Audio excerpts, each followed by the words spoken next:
रुक जा।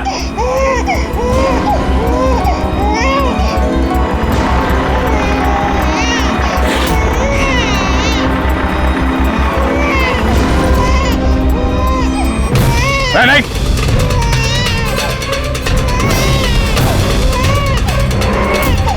वही रुक जाओ, नहीं तो गोली मार दूंगा।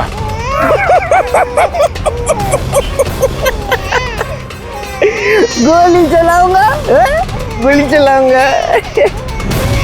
गुड़िया भी कह रही है अंकल मजाक कर रहे हैं, इस पर तो खरोच भी नहीं आएगी। ये तो मेरा हथियार है, और जब तक मेरा हथियार मेरे पास है, मुझे मालूम है तुम मुझ पर गोली नहीं चला सकते। चलाओगे? चलाओगे?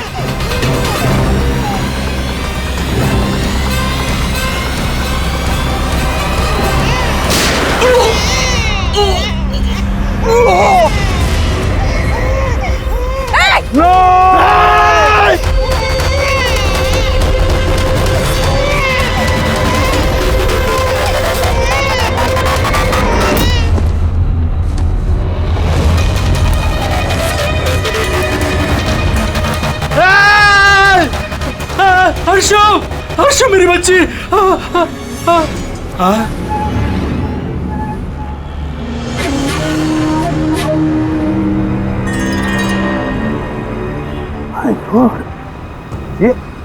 ये बच्ची नहीं है अभिजीत, ये तो डमी है। सर, बच्चा ठीक है? दया, ये बच्ची नहीं है, डमी है, गुड़िया है। किडनैपर से पूछो बच्ची कहाँ है। Yes sir. बच्ची कहाँ है? इसके पेट पर खून।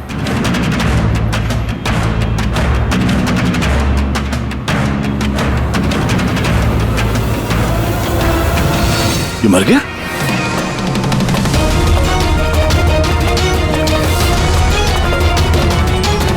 क्या हुआ? कुछ बताया इसने? पता नहीं, ये तो मर गया? पैर पे गोली नहीं मारी क्या?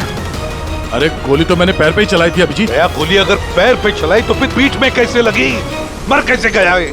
पता नहीं सर। ओह माय गॉड, अब मेरी बेटी के बारे में कैसे मालूम पड़ेगा मुझे? सीआईडी वाले होकर आपने ऐसे गोली मार दी? सिर्फ यही जानता था कि मेरी बेटी कहाँ है।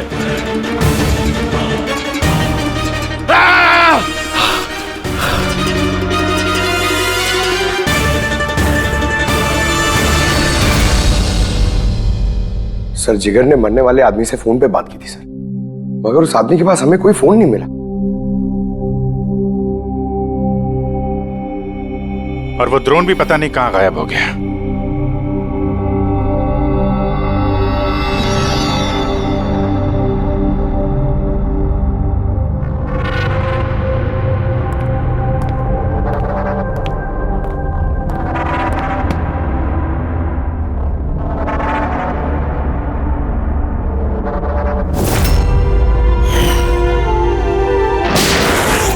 सीआईडी वाले होकर आपने ऐसे गोली मार दी? सिर्फ यही जानता था कि मेरी बेटी कहाँ है।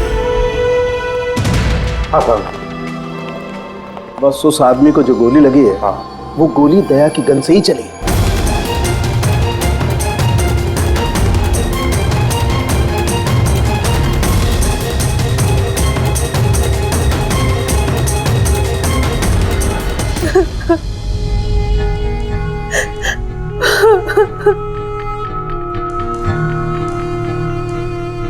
आपने तो बड़ी आसानी से कह दिया सॉरी। बेटी तो हमारी गई है ना। जिगर जी, मैं आप लोगों का दुख समझ सकता हूं, लेकिन हमने पूरी कोशिश की बच्चे को ढूंढने की। कहाँ कोशिश की आपने? आपके ऑफिसर ने बिना सोचे समझे गोली चला दी, बस। अब अपनी बच्ची को कभी नहीं मिल पाऊंगी। आप लोग प्लीज हिम्मत रखिए, आपकी बेटी को कुछ नहीं होगा, प्लीज। मैं वादा करता हूं, आपकी बेटी को हम ढूंढ निकालेंगे, आपके पास वापस ले आएंगे। रहने दीजिए एसीपी साहब, अब आपके झूठे आश्वासन का कोई फायदा नहीं। पहले भी आपने यही कहा था ना। हाँ, आप और आपकी टीम से बड़ी बड़ी बातें करते हैं, बस। अगर आपके पास बेटी होती तो आपको समझ में आता क्या पर क्या भीतर है। पता नहीं किस हाल में होगी हमारी बच्ची। उन्होंने मेरी बच्ची को भूखा प्यासा रखा होगा, पता नहीं किस हाल में होगी मेरी बच्ची। मेरी गुड़िया। मिली, बेब साहब को अंदर ले जाओ प्लीज। मैडम आइए।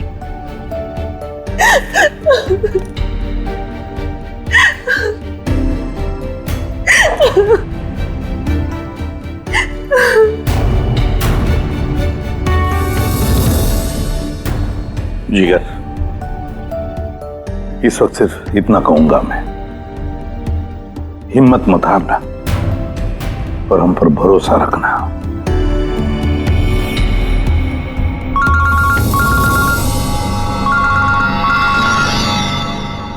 Hello sir.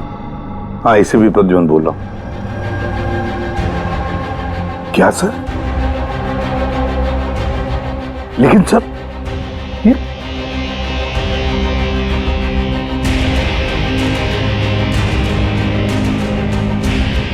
ठीक है सर, ठीक है,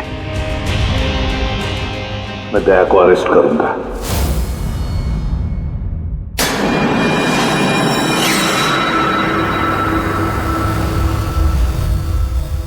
तो दया, आप अपना पक्ष रख सकते हैं। ऑफिसर पैनल आपकी बात विस्तार से जानना चाहता है। भरोसा रखिए, आपके साथ न्याय होगा। सर, पक्ष रखने के लिए मेरे पास कुछ बचा ही नहीं है। देखिए ऑफिसर, ये एक संगीन मामला है। सीआईडी ऑफिसर पर खून का इल्जाम लगा है। सर, जो कुछ भी हुआ वो बात मैंने अपने बयान में लिख के दी है। वो बात मैं आप लोगों के सामने रखता हूं। मैंने उसके पैर पे गोली चलाई थी सर। पीठ पे गोली मैंने नहीं मारी। लेकिन आपकी वजह से एक नन्ही सी बच्ची की जान खतरे में पड़ गई। उस नन्ही सी बच्ची की जान की फिक्र मुझे भी है सर। उस वक्त जो कुछ हुआ आप हमें विस्तार से बताइए।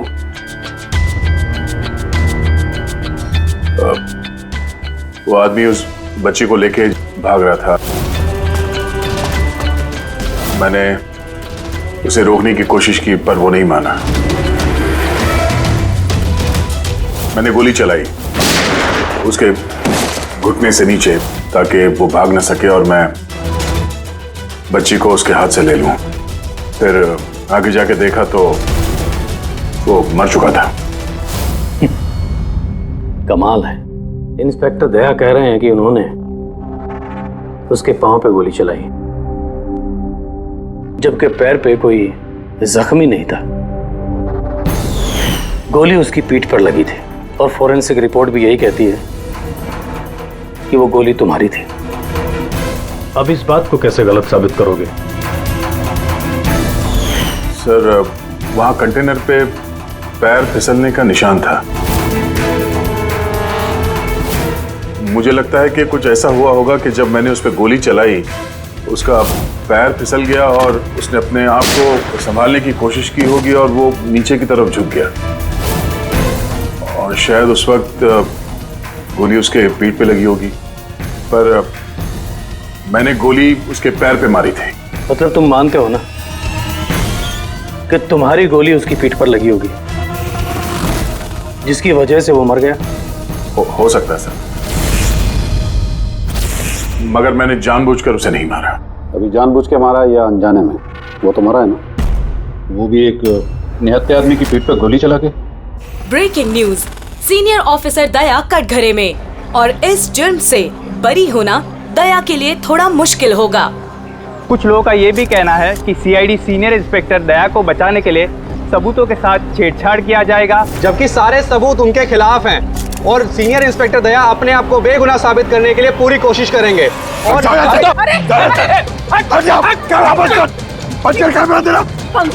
के बारे में खुद भी बकवास करो तुम लोग, समझिए तुम लोग को। देखिए, हम सच ही बोल रहे हैं और सच ही कह रहे हैं। जो होता है वही दिखाते हैं।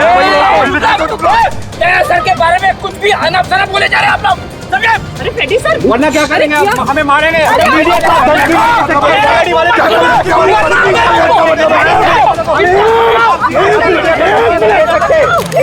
एक मिनट शांति से बात सुनो। आप लोग क्या कर रहे हो? हाँ, मीडिया के लोग, मीडिया का तो जिम्मेदार काम है लोग कि हो। हर चीज को बड़ा चढ़ा के दिखाना। तो कंट्रोल कीजिए ना आप लोग। अभी किसी पर ऐसे इल्जाम तो नहीं लगा सकते, अभी बात पूरी हुई नहीं है यार, ऐसे मत करो यार। सर लेकिन आप मुझे ये बताइए कि अगर उनके खिलाफ सुनवाई आ गई तब फिर आप क्या बोलेंगे? हाँ, हमारी जिम्मेदारी है और हम अपनी जिम्मेदारी को समझते हैं मैडम, और आपको हर सवाल का जवाब मिलेगा। प्लीज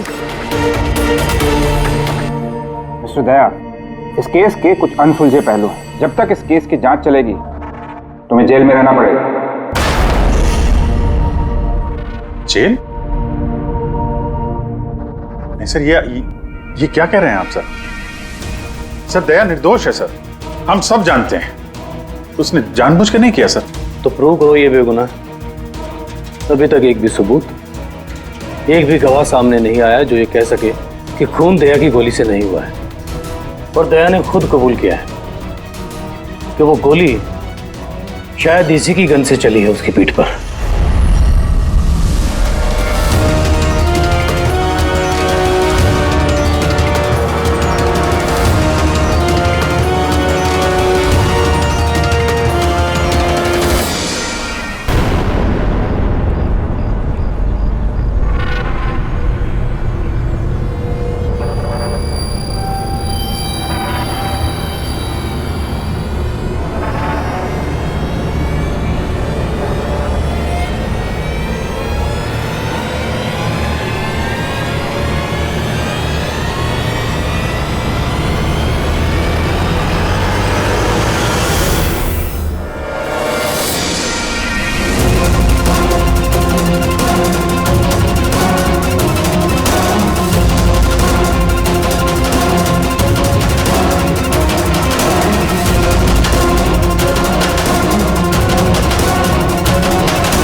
सवाल पूछ रहे ऑफिसर से।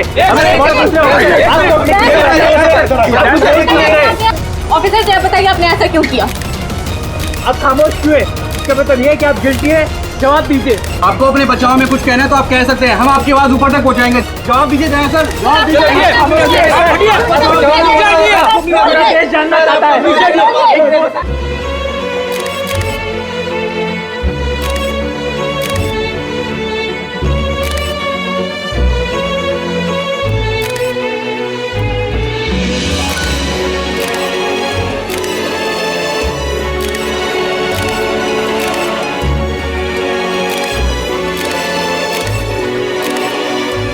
आप देख सकते हैं सीनियर इंस्पेक्टर दया अपने किए पे शर्मिंदा है। उनका सिर शर्म से नीचे हो गया है। हमारे लाख पूछने पर भी उन्होंने अपने मुंह से एक शब्द नहीं बोला। दया सर को हथकड़ी पहना दी? ये लोग कहाँ ले जा रहे सर दया सर को? जेल। और कहाँ? सर कुछ करिए ना सर, सर दया सर को रोकिए ना सर प्लीज।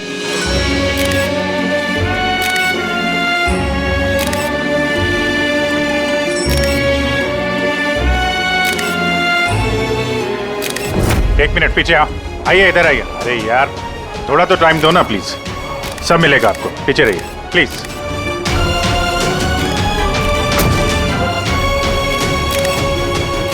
दो चार दिन की बात है, हम लोग कोशिश कर रहे हैं, घबराना मत है।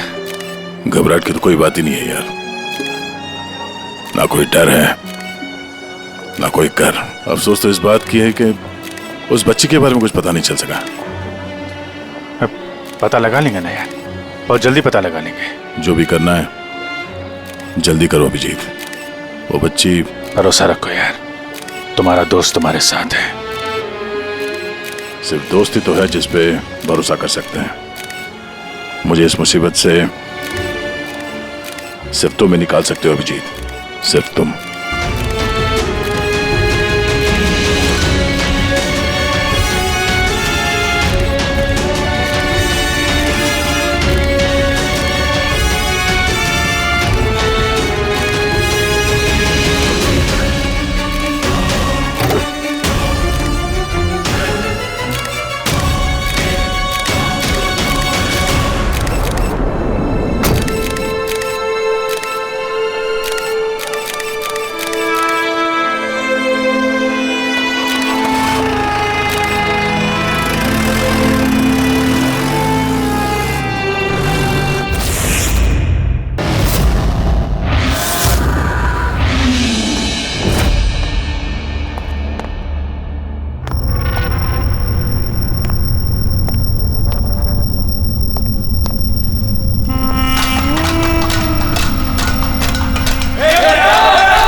एसीपी प्रद्युमन का शेर चूहा कैसे बन गया? हाँ, क्या बिल में छुपने आया है ना?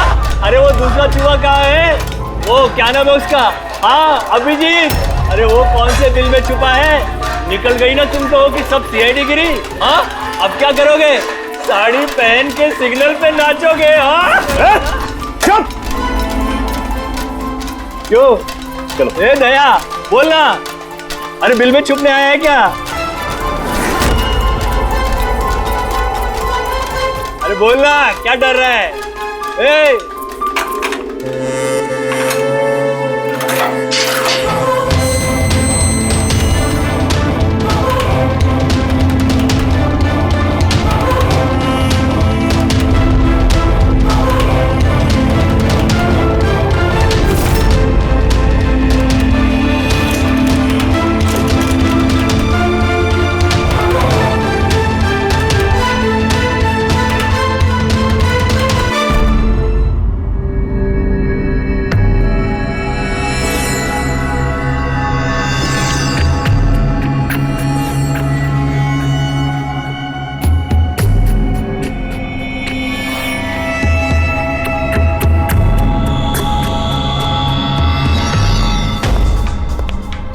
आप जी सर, वो थोड़ी तबीयत ठीक नहीं लग रही है तो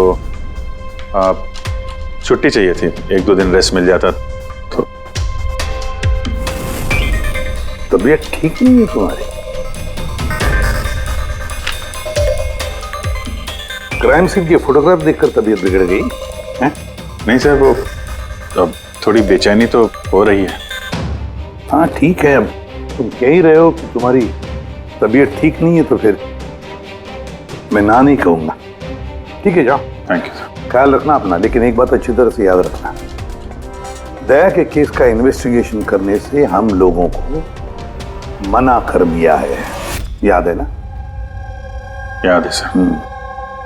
अब मना किया तो कैसे करेंगे? हाँ सर। हाँ, इसे क्या हो गया? सर वो तबीयत ठीक नहीं लग रही है सर, बेचैनी हो रही है। वो सर में दर्द हो रहा है सर, पेट में गुड़गुड़ हो रहा है सर। डॉक्टर को तो दिखाना पड़ेगा सर। क्राइम सीन के फोटोग्राफ नहीं देख रहे थे तुम भी? हाँ? मैं तो जा रहा हूँ डॉक्टर के पास सर, तो इसको भी दिखा दूंगा। हाँ, ले जाओ, इसे भी साथ में ले जाओ जी। लेकिन कल मुझे रिपोर्ट देखने हैं। Medical report? हाँ सर, वो तो दिखा देंगे सर। हाँ। बता देंगे। जाओ जल्दी जाओ। Excuse me sir. अरे आप लोग? आइए आइए आइए। सर, मैं आप सबसे माफी मांगना है। क्यों? We are very sorry. अरे नहीं, किस बात की माफी है? सर, हमारी छोटी सी बच्ची है, नन्ही सी जान, पता नहीं किस हाल में होगी वो। उसके प्यार में पता नहीं आप सबको क्या कुछ कह दिया मैंने। I am really very sorry. मैं समझ सकता हूँ, इट्स क्वाइट नेचुरल। कोई बात नहीं। आइए बैठते, चलो आ जाओ। कम।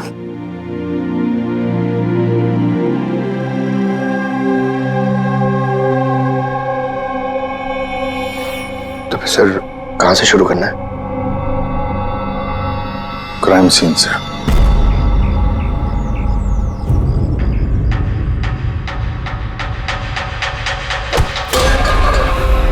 माफ करना भाई, गलती से हाथ लग गया।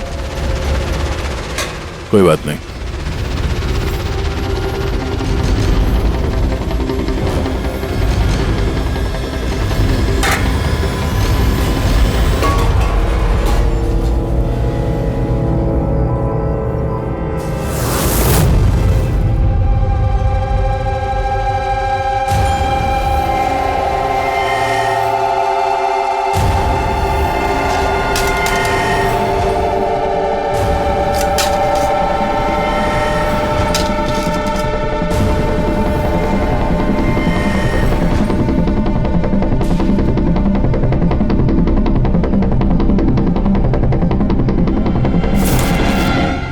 क्या हुआ भाई? तबीयत तो ठीक है ना? हाथ कांप रहे तुम्हारे?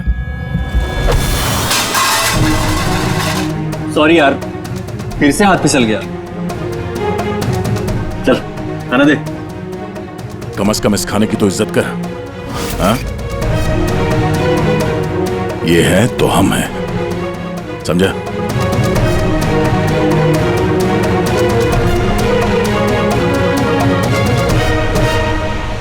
खाना डाल।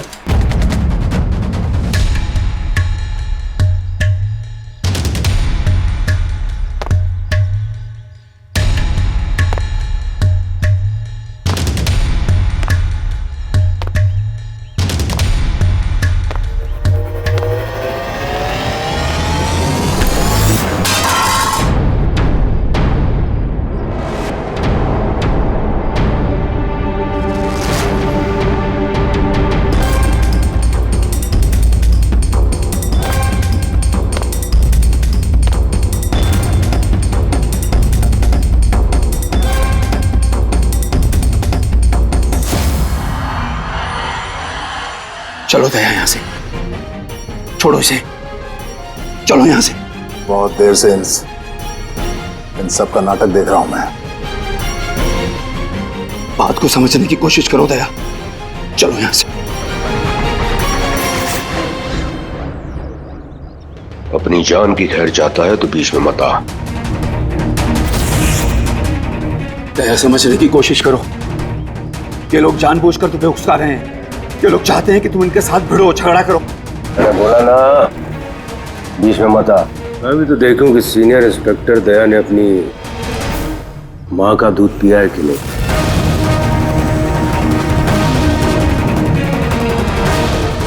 नहीं दया, दया नहीं, दया चलो यहां से, दया, दया चलो यहां से, चलो। ए डरपोक,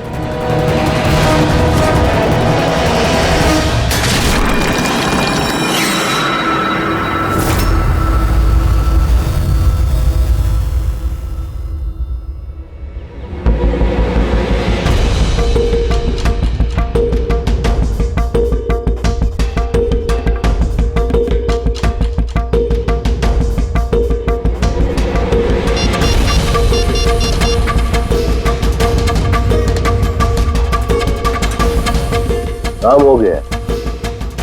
कबूतर ने अपने पर फड़फड़ाने चालू कर दिए। सालू के साहब, अब ये नई चीज क्या है? इसे ALS कहते हैं Freddie sir, alternative light source, वैकल्पिक प्रकाश स्रोत। शरीर के अंदर जो चोटें आती है ना, उनकी जांच इसी से की जाती है। ये देखो बॉस, ये यहाँ पर कुछ दिखाई दे रहा है? ये तो चोटों के निशान है। एग्जैक्टली बॉस, ये चोट के निशान है, शरीर की ऊपरी चमड़ी के अंदर की तरफ। हाँ, इसकी चमड़ी के अंदर इतने सारे निशान आए कैसे होंगे? इसके शरीर पर लगातार मारने की वजह से ये निशान बने हैं। हो सकता है ये किसी ऐसे पेशे में काम करता हो जहां पर लगातार इसे मार पड़ता हो।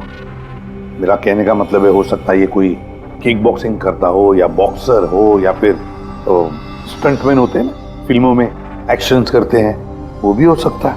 एक बात और बॉस, क्या? ये चोट के निशान हमें इसके शरीर के ऊपरी हिस्से पर ही मिले, छाती पर और चेहरे पर बस।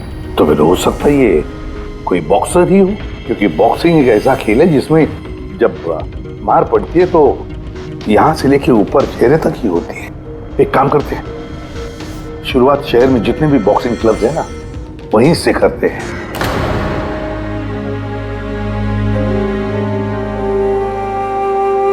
क्यों भिड़ रहे थे उन लोगों से? यही तो चाहते थे वो लोग कि उनसे झगड़ा करो तुम।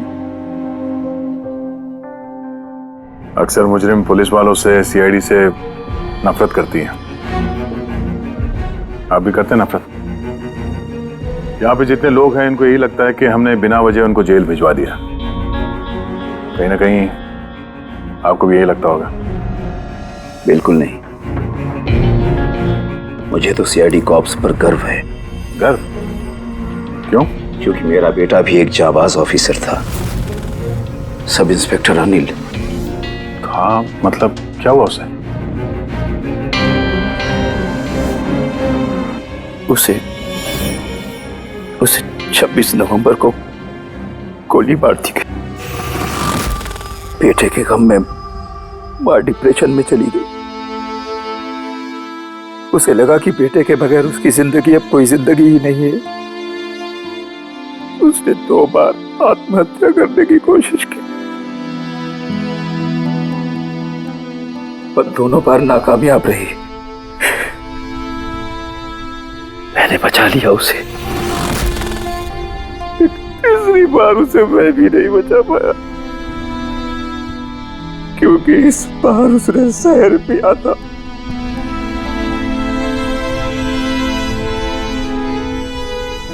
लोगों को लगा कि मैंने अपनी बीवी का खून किया है। मैंने अपनी बेगुनाही साबित करने के लिए बहुत सारी दलीलें दी, पर अपने आप को बेगुनाह साबित नहीं कर सका।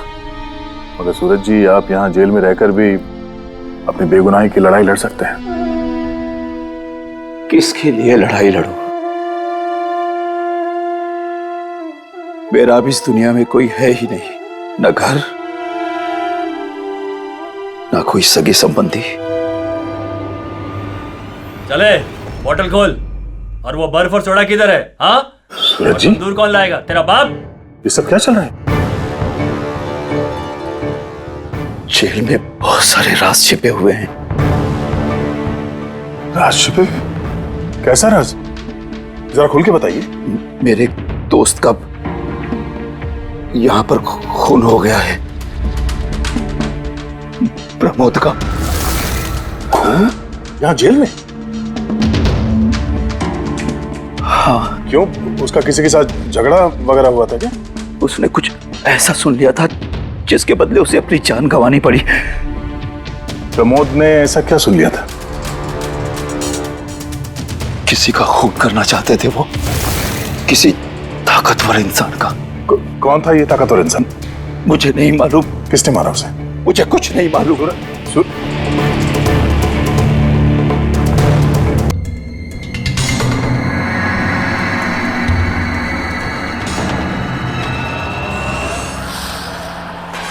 जैकलिन, जरा फैन ऑन कर दो।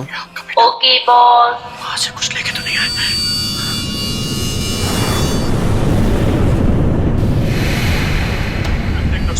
इसको फेंक दो, मर जाएंगे सब। अरे अरे देख क्या रही है? खा ले, 10 दिन से नहीं खाया। अरे खा ले, नहीं तो मारूंगा।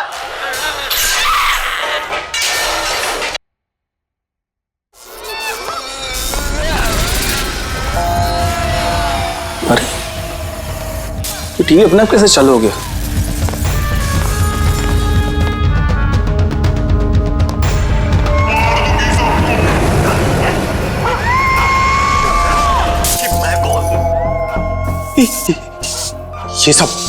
ये सब हो क्या रहा है?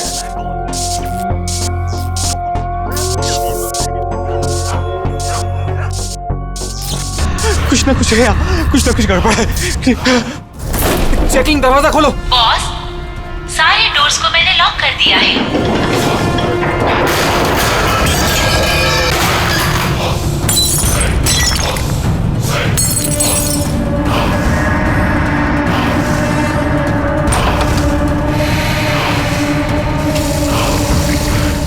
Laptop laptop laptop,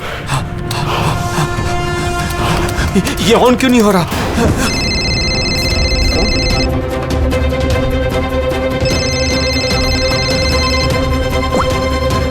hello. मार दूंगी बॉस। नहीं, मैं तुम्हें मार दूंगी। जैकलिन, मुझे मत मारना। क्या करूं मैं?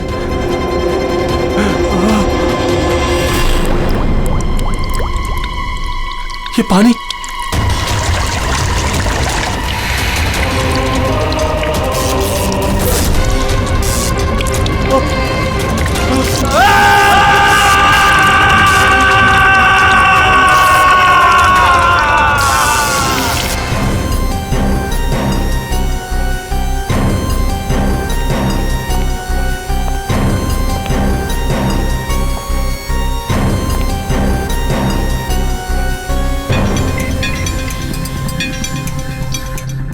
पानी गिरा, ये वायर लटक रही है, खुली वायर है।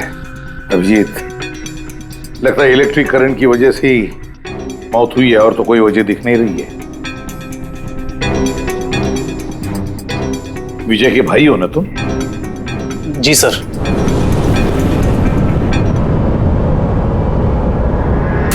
सर बॉडी पे तो ना कोई चोट है ना ही जख्म का निशान है। पंकज, बॉडी को फोरेंसिक लैब भेज दो। मगर सर कोई हादसा नहीं है सर। सर मेरे भाई का मर्डर हुआ है, मर्डर। देखिए, इतने यकीन के साथ कैसे कह सकते हो कि तुम्हारे भाई का खून हुआ है? क्या शक है तुम्हें किसी पर? किसने किया होगा ये? हाँ भैया के एक नहीं बल्कि हजारों दुश्मन है सर। हजारों दुश्मन? ये तेरे कांच का टुकड़ा, ये वास का टूटा हुआ हिस्सा सर ऐसे देख के लगता है कि कोई जबरदस्ती इस घर के अंदर घुसा है। वैसे निधि जी, विजय की दुश्मनी किसके साथ थी? विजय के फैक्ट्री के मजदूर कई दिनों से नाराज थे उन पर और उन्होंने कई बार उन्हें जान से मारने की धमकी भी दी थी सर। लेकिन आपके घर में कोई घुसेगा भी कैसे? देखिए, इतनी टाइट सिक्योरिटी है, अलार्म सिस्टम है, सीसीटीवी कैमराज हैं। Yes sir, it's a smart home. हाँ सर, इन्होंने बताया था यहाँ पर हीटिंग, एसी, लाइटिंग, वेंटिलेशन सब कुछ रिमोट पे चलता है। अच्छा, फिर तो निधि जी एक और सवाल उठता है कि इतने टाइट सिक्योरिटी वाले हाईटेक घर में, ये स्मार्ट हाउस में, ये कोई जबरदस्ती अंदर घुस कैसे आया? पता नहीं sir. Nidhi ji, CCTV camera का फुटेज देखना चाहते हैं हम।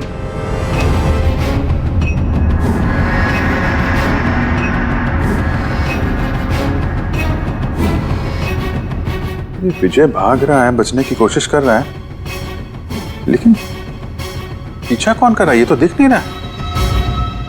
सर, ये कोई अदृश्य ताकत तो नहीं है?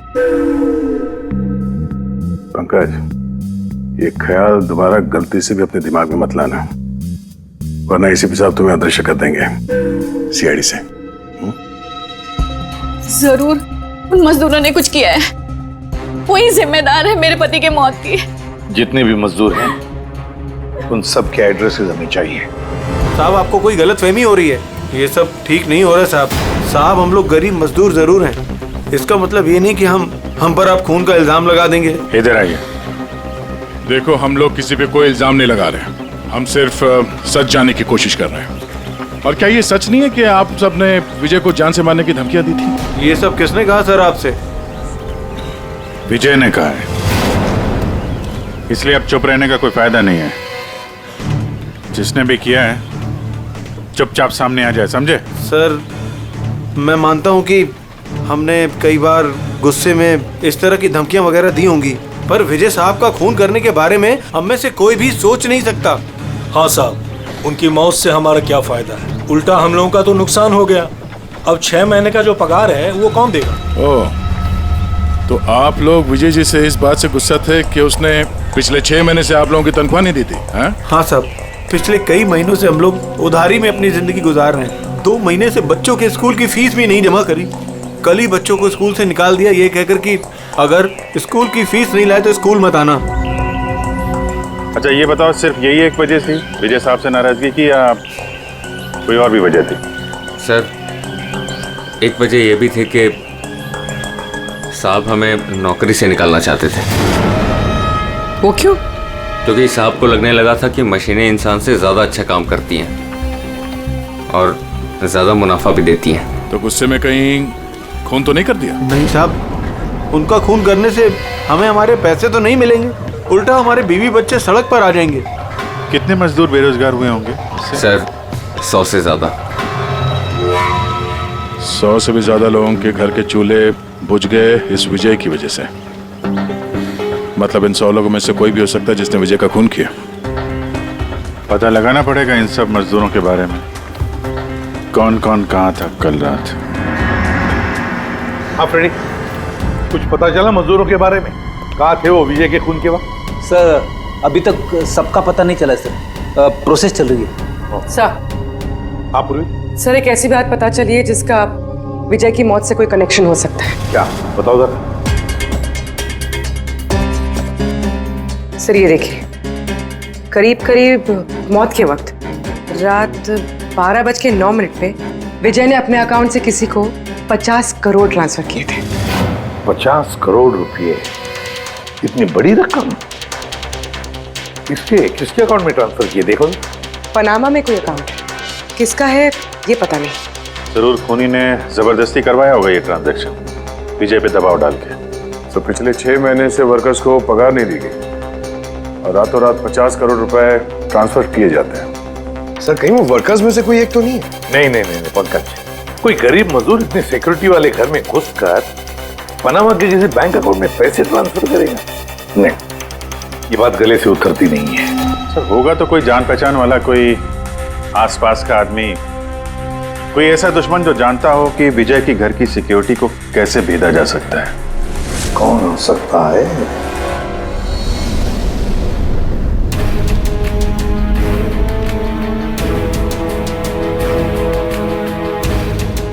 जैकलिन,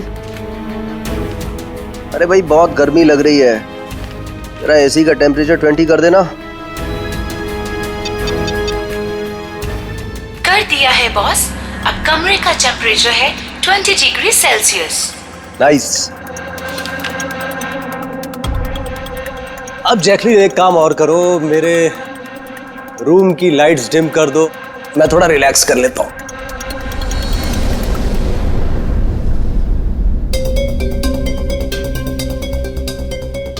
जैकलिन, अरे तुम्हें याद है ना कल मेरी दुबई में मीटिंग है? यस बॉस, मीटिंग की पूरी तैयारियां हो चुकी हैं। अच्छा ये बताओ दुबई का टेम्परेचर कल कैसा रहने वाला है?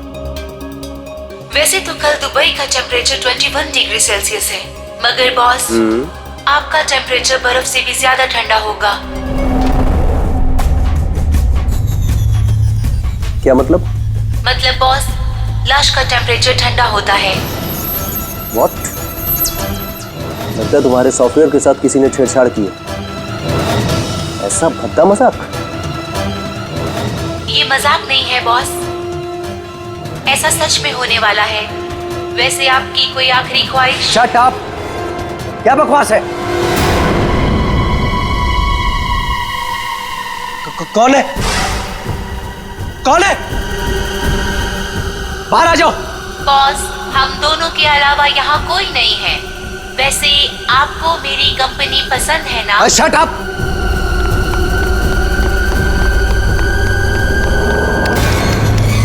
कोई फायदा नहीं है बॉस, सारे डोर्स को मैंने लॉक कर दिया है।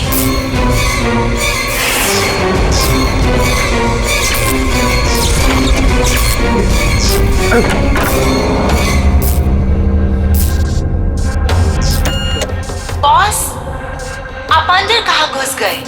चलो बाहर आ जाओ। कौन है तुम?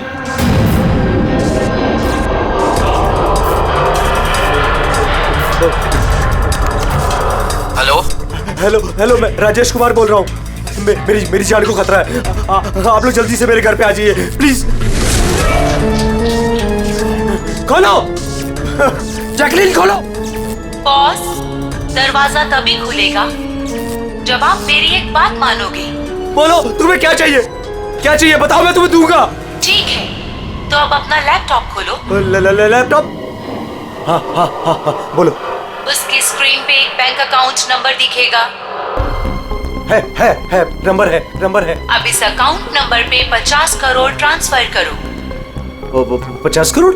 वो भी इतनी बड़ी रकम? 50 करोड़ आपकी जान से ज्यादा है क्या? नहीं, मैं दे दूंगा, मैं तुम्हें 50 करोड़ दे दूंगा। ट्रांसफर कर रहा हूं।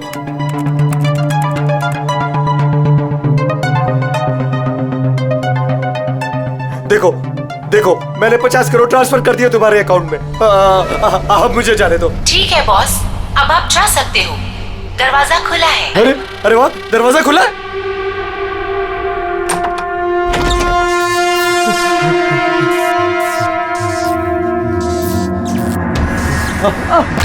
बॉस, मैंने आपको बेवकूफ बनाया। फोन की दूसरी तरफ मैं ही थी। आपकी मदद करने कोई नहीं आएगा।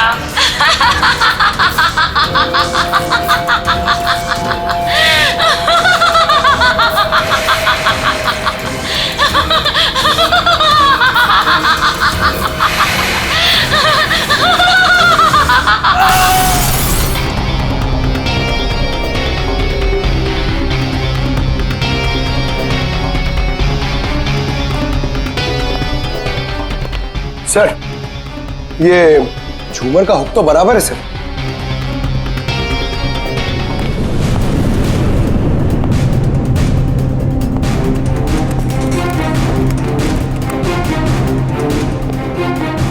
सर ये देखिए, बेडरूम का सीसीटीवी फुटेज।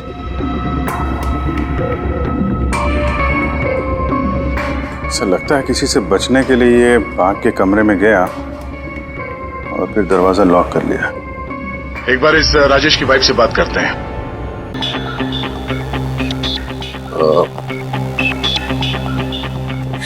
मैम, ये राजेश के अलावा वो सिक्योरिटी कोड कौन कौन जानता था? राजेश के अलावा तो कोई कोड नहीं जानता था सर। यहाँ तक कि उन्होंने मुझे भी कभी नहीं बताया था। सर, ये खूनी को कोड कैसे पता चला और वो अंदर आया कैसे? एक मिनट, ये तो ठीक वैसे डिवाइस है जैसे किसी के घर में था। राजेश को मॉडर्न टेक्नोलॉजी से बहुत लगाव था। मशीन, गैजेट्स वगैरह सबसे हमेशा अप टू डेट रहते थे। इस घर को स्मार्ट होम बना दिया था उन्होंने। हर मशीन को उनकी वर्चुअल असिस्टेंट जैकलिन ऑपरेट करना जानती थी। एक और कॉमन चीज है विजय और राजेश के बीच में, टेक्नोलॉजी से लगाव। मैंने एक मैगजीन में पढ़ा था कि राजेश इस बात का समर्थक है कि मशीनों को ऑफिसेज और फैक्ट्रीज में इंसान को रिप्लेस करना चाहिए। और उन मजदूरों को भी इसी बात से तकलीफ थी विजय के साथ। मैडम, अकाउंट डिपार्टमेंट से फोन आया था कि राजेश सर के अकाउंट से 50 करोड़ रुपए गायब हो गए हैं। एक मिनट, वो 50 करोड़ रुपए किसे गए? कोई पनामा का अकाउंट था क्या? जी सर, पर आपको कैसे पता? यार ऐसा लगता है कि ये विजय और राजेश का खूनी कोई एक ही है जो अमीर लोगों को अपना निशाना बना रहा है। अगर जल्दी नहीं रोका गया तो न जाने कितने खून होंगे। चलो रघु को भी बताते हैं। चलो आ जाओ आ जाओ आ जाओ।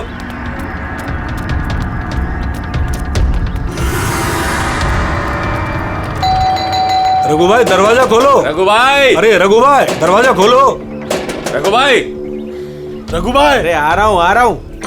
क्या हो गया? कौन सी आफत आ गई? अरे क्यों दरवाजा तोड़ रहे हो? रघु भाई इधर आओ। कहाँ लेके जा रहे हो? आफत नहीं दौलत आ गई है, दौलत। मतलब? अरे मोबाइल चेक करो अपना। मैसेज पढ़ो, मैसेज।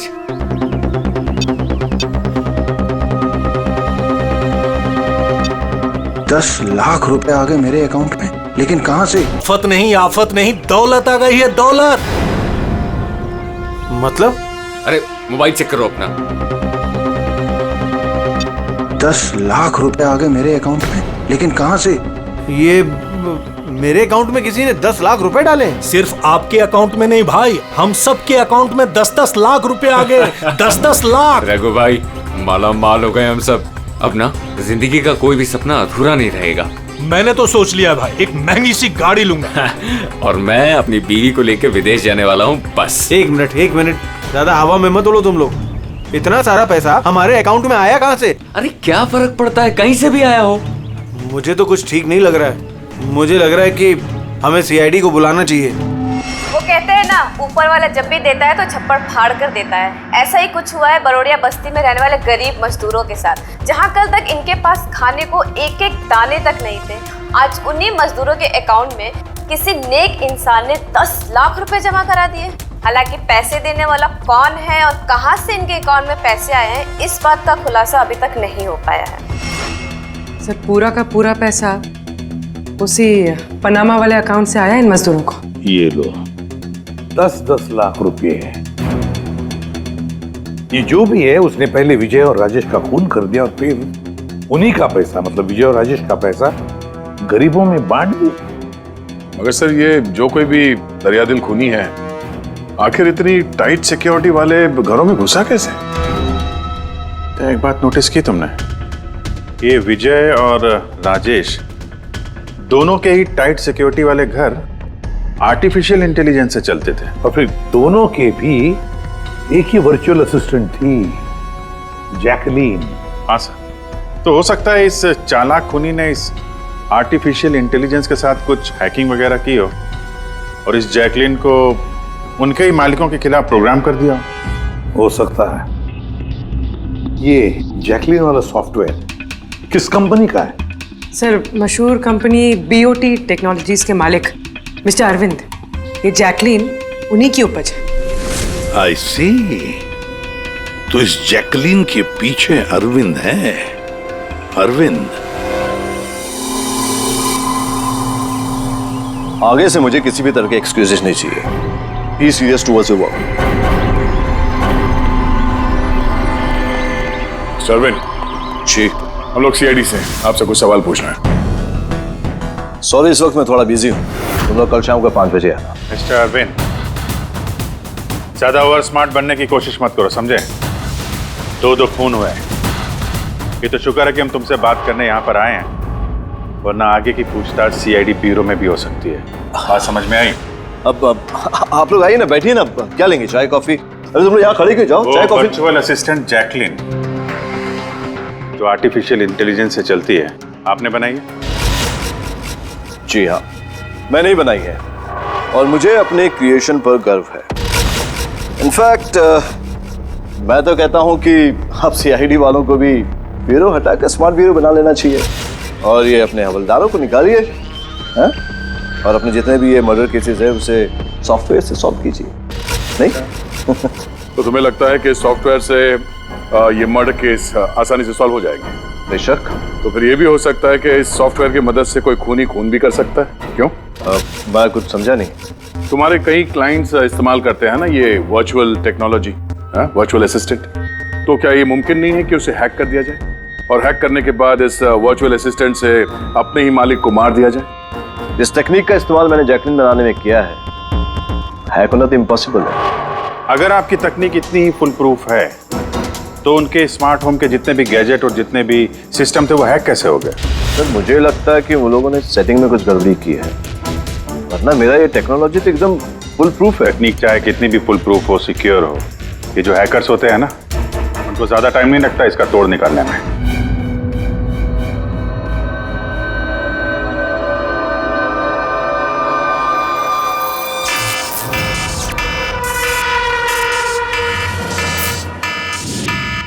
सिक्योरिटी अलार्म, लगता है घर में कोई चोर घुसा है। क्या करूं? हाँ।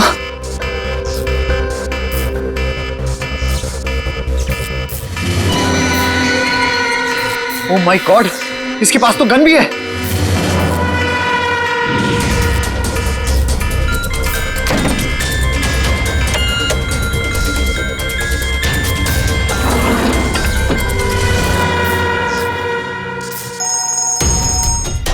हेलो, क्या? ठीक है, हम लोग अभी वहां पहुंचते हैं। JKH सिक्योरिटी अलार्म कंपनी, उनका फोन था। लगता है इनकी महान टेक्नोलॉजी फिर से हैक हो गई है। शायद वो मशहूर जर्नलिस्ट संजीव, उसके घर में कोई घुस गया।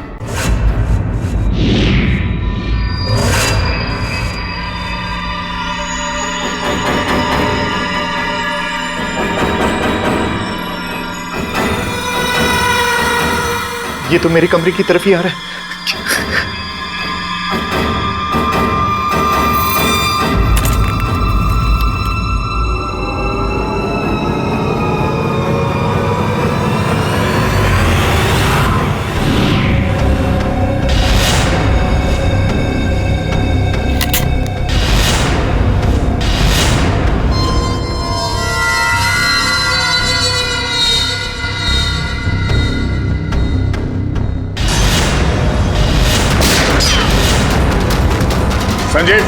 संजीव गोली मत चलाना, हम लोग CID से।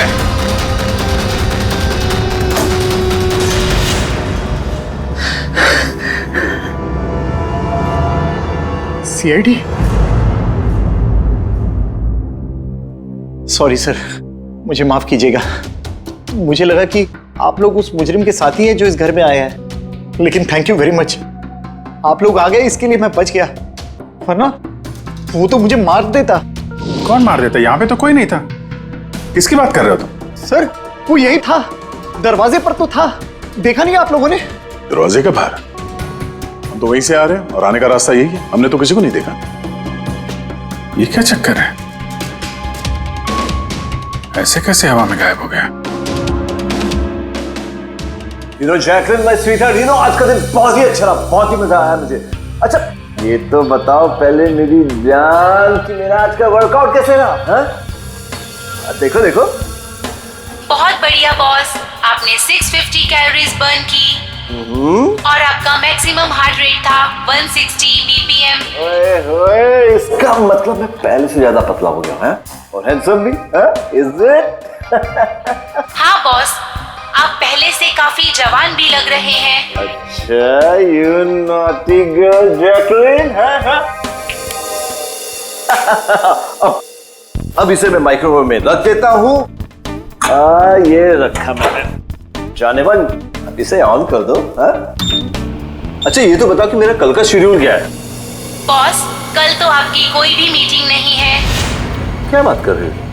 लेकिन कल का दिन तो मेरा बड़ा बिजी होना था। एक बार फिर से चेक करो। कर लिया बॉस, कल आपकी कोई भी मीटिंग नहीं है क्योंकि आज का दिन आपकी जिंदगी का आखिरी दिन है।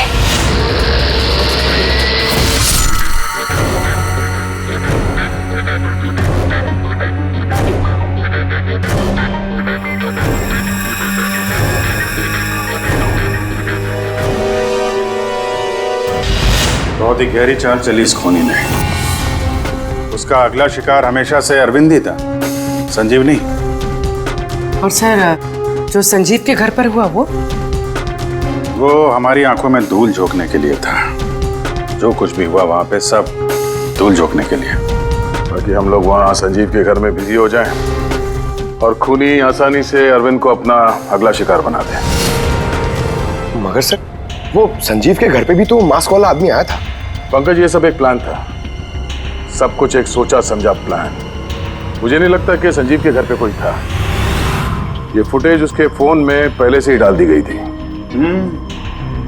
जो हैकर इतना सब कुछ कर सकता है उसके लिए ये तो एक मामूली सी बात है।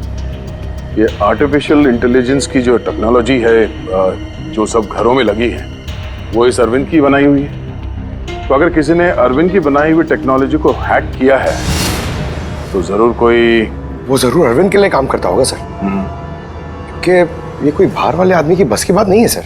तो पता लगाते हैं कि अरविंद की कंपनी में ऐसे कौन कौन लोग हैं जिन्हें अरविंद के बराबर जानकारी है और अरविंद जितना दिमाग भी। अरविंद का खून करने वाला इनमें से जो भी कोई है वो जरूर इस आर्टिफिशियल इंटेलिजेंस के टेक्निक के बारे में बारीकी से जानता है। पर कौन हो सकता है? सर, दो लोग हैं जो लगभग अरविंद के बराबर इस टेक्निक को जानते हैं। एक तो ये अमन है, इसे अरविंद खुद जीनियस मानता था। और सर दूसरा है ये राहुल, जिसे अरविंद अपने राइवल कंपनी से लेकर आया था ताकि इनकी टेक्निक सबसे ज्यादा मजबूत बन सके। और जितने भी अमीर दोस्त हैं अरविंद के, उन सबके घरों में ये सिस्टम इस राहुल ने इंस्टॉल किया था। और इससे पहले कि ये खूनी किसी और अमीर आदमी को अपना शिकार बनाए, हमें उससे एक कदम आगे रहना पड़ेगा। सर, मुझे लगता है खूनी का अगला निशाना मेघना हो सकती है। मेघना? हाँ सर, ये मिस्टर अरविंद की बहुत पुरानी क्लाइंट है, अमीर है और आर्टिफिशियल इंटेलिजेंस टेक्नोलॉजी की बहुत बड़ी सपोर्टर। पूरी एक काम करो, जब तक खूनी पकड़ा नहीं जाता तुम इस मेघना के साथ रहोगी और अभिजीत, दया, इस अमन और राहुल पर कड़ी नजर रखो।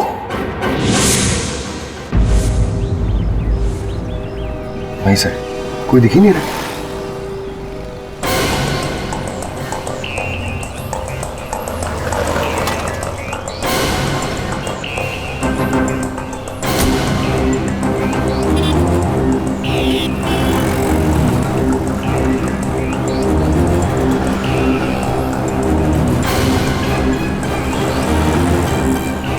सर, राहुल।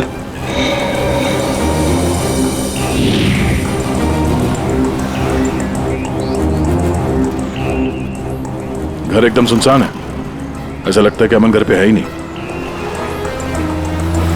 चलो अंदर चल के देखते हैं।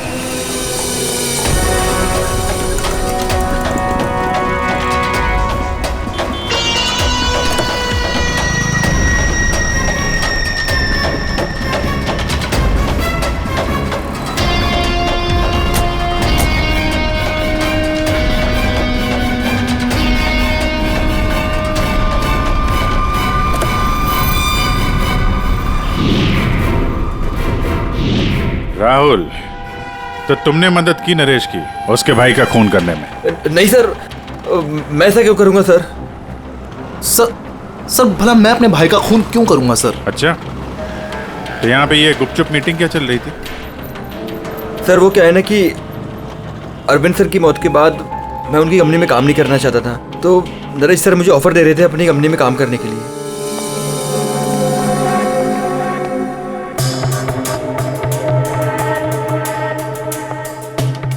सर ये देखिए, 1 2 3 4 5 मॉनिटर सर। लगता है ये कंप्यूटर बहुत तगड़ा है। देखते हैं इस तगड़े कंप्यूटर में क्या क्या डेटा छुपा हुआ है।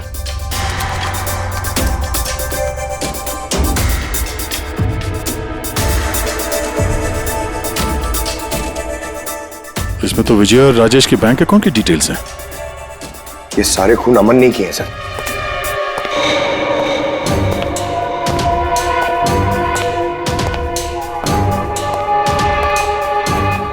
नमस्ते।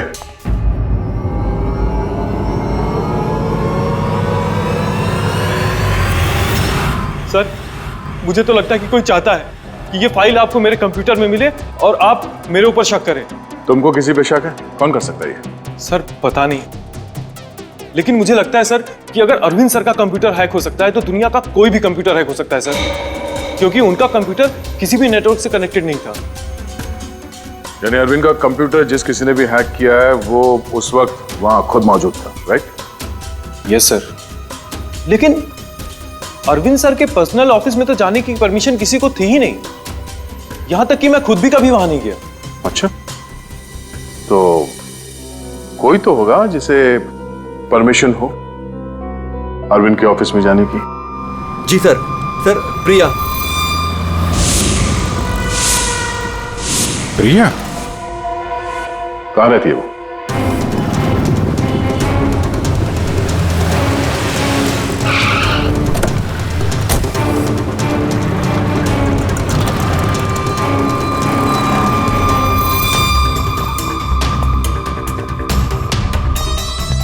प्रिया?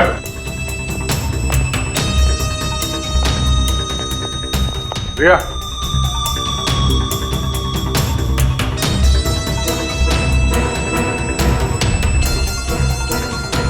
प्रिया, प्रिया, यहाँ तो कोई भी नहीं। प्रिया?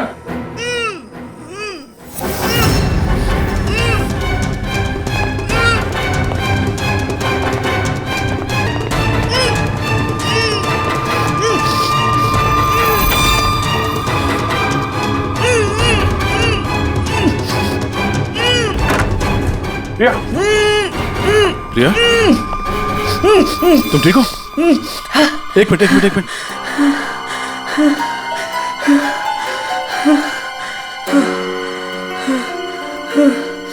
किसने किया ये सब है? उठो बाहर आओ।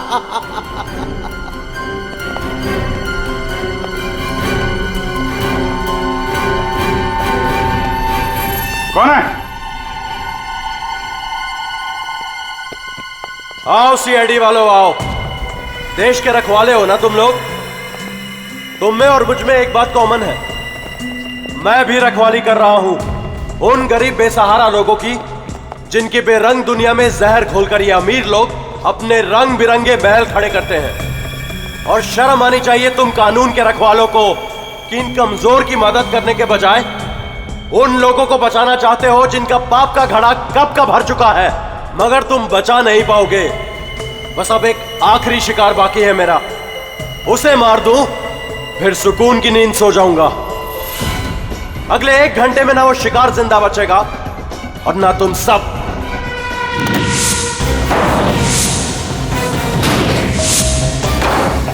अरे ये क्या?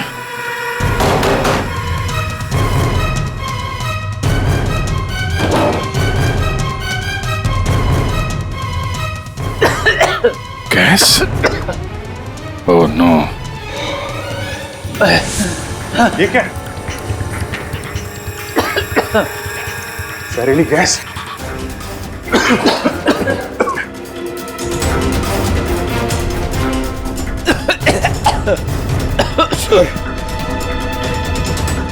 पंकज पंकज पंकज पंकज समाज ओके? बाहर जाने का कोई और रास्ता दिख ही नहीं रहा।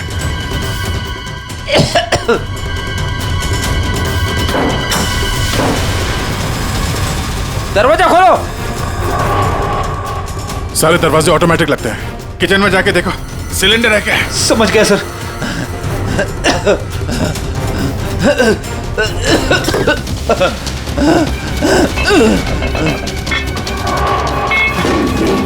चलो पीछे आओ, पीछे आओ।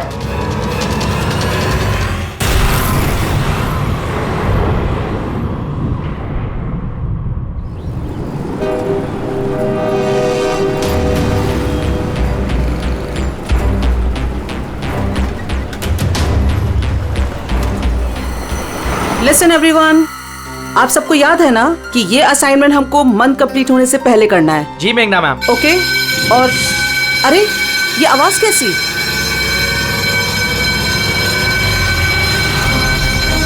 शायद आग लगी है मैम, धुआं भी आ रहा है। Come on fast, move everyone, चलो जल्दी निकलो जल्दी। अरे वो गिर गई, उसको उठाओ कहीं, जल्दी जल्दी जल्दी।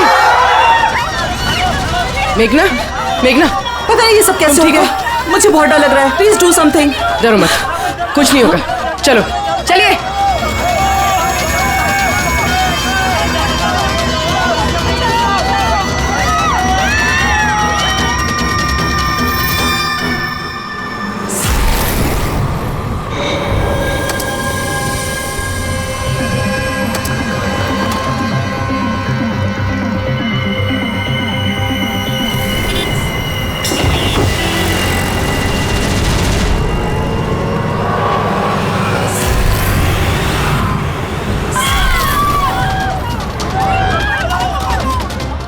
चले।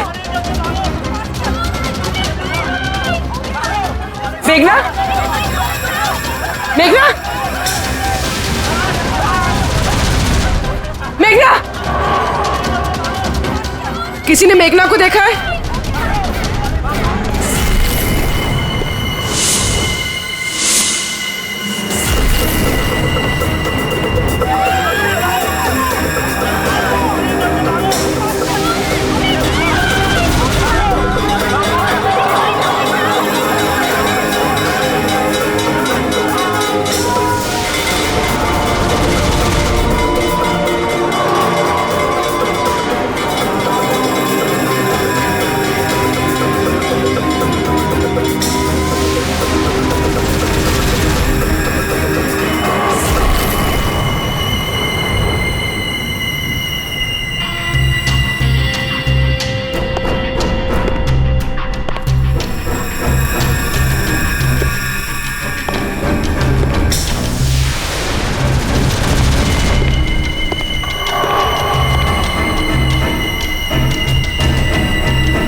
प्रिया के घर से निकलते ही हमने पूर्वी को मैसेज कर दिया था कि तुम मेघना को मारने आओगे, और तुम सोच रहे थे कि हम सब मर चुके हैं। लेकिन कंप्यूटर फुटेज मैंने खुद चेक किया था, मेघना उसमें अकेली थी। फिर आप लोग जिस तरह तुम सिक्योरिटी सिस्टम हैक कर सकते हो हम लोग भी कर सकते हैं। नकली फुटेज देखी थी तुमने, तुम्हारी मिठाई हमने तुम्ही को खिला दी। जिस वक्त तुम वो नकली फुटेज देख रहे थे असली कैमरा डिसेबल था, और उसी दौरान हमने सेफली मेघना को बिल्डिंग से बाहर भेज दिया था। अब बताओ क्यों किया तुमने ये सब? हाँ, क्योंकि नफरत करता हूं मैं इस टेक्नोलॉजी से। मैं हर उस इंसान से बदला लेना चाहता था, उसे सबक सिखाना चाहता था जो इस टेक्नोलॉजी का समर्थक है। माना हर चीज के अच्छे बुरे पहलू होते हैं, टेक्नोलॉजी के भी हैं, लेकिन इस नई एडवांस टेक्नोलॉजी से तुम्हें इतनी तकलीफ क्यों है? क्योंकि इस टेक्नोलॉजी को मेरे पिताजी ने बनाया था, अरविंद ने नहीं। इसलिए इस टेक्नोलॉजी पर पहला अधिकार मेरे पिताजी का था। यहां तक कि जैकलिन भी मेरे पिताजी का आइडिया था। अरविंद ने धोखे से उसका सारा क्रेडिट खुद ले लिया। उस इंसान की वजह से मेरे परिवार को इतनी गरीबी देखनी पड़ेगी। मेरे पिताजी से रहा नहीं गया। उन्होंने मेरी माँ को, मेरी दोनों बहन को मार दिया, खुद सुसाइड कर लिया। स्कूल गया हुआ था, शायद इसलिए बच गया। तुम्हारे साथ जो हुआ बुरा हुआ, नहीं होना चाहिए था। लेकिन अगर तुमने अपना ये तेज दिमाग सही जगह पे इस्तेमाल किया होता तो आज शायद गरीबों के लिए, समाज के लिए तुम कुछ अच्छा कर पाते। लेकिन जो रास्ता तुमने चुना वो रोशनी का नहीं, अंधेरे का था। अब जेल की अंधेरी कोठरी में बैठोगे तुम, फांसी का ऑर्डर आने तक।